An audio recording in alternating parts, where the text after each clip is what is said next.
April మాసంలోనికి అడుగు పెడుతున్న మన ప్రియమైన స్నేహితులందరికీ శుభాకాంక్షలు. ఈ మాసంలో మనం గుడ్ ఫ్రైడే, శుభ శుక్రవారం, యేసు శిలువపై చేసిన త్యాగమును మరియు 3వ రోజున ఆయన పునరుద్ధానమును జరుపుకుంటాము. బైబిలు 1 పేతురు 2:24 ఇలా చెప్పబడి ఉంది, మన పాపముల విషయమై చనిపోయి నీతి విషయమై జీవించినట్లు ఆయన తానే తన శరీరమందు మన పాపములను మ్రాను మీద మోసుకొనెను.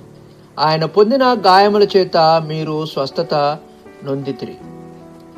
మిత్రులారా, సహజంగానే పాపము మన స్వభావంలో ఉంది గనుక యేసు మన పాపములకు శిక్షను మోయుటకు వచ్చారు. మన తప్పులను, అపరాధమును, అనారోగ్యమును, బాధను భరించి మన కొరకు మరణించారు. కావున మనం ఆయనను విశ్వసించినప్పుడు మన పాపముల శిక్షకు బదులుగా విడుదలను పొందుకుంటాము. అనారోగ్యంకు బదులుగా స్వస్థతను, మరణములకు బదులుగా జీవమును పొందుకుంటాము.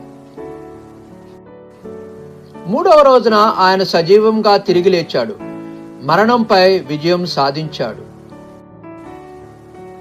మన ప్రార్థనలను వినడానికి మరియు మనకు శాశ్వతమైన నిరీక్షణ ఇవ్వడానికి యేసు నేడు జీవిస్తున్నాడు. ఆయన పునరుద్ధానం మనకు ఆకాంక్షనిస్తుంది మరియు ఆయనతో నిత్య జీవమునిస్తుంది.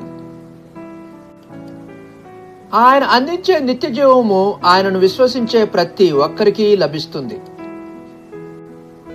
అద్భుతమైన మరియు ఆశీర్వాదకరమైన ఏప్రిల్ మాసమును గడపండి.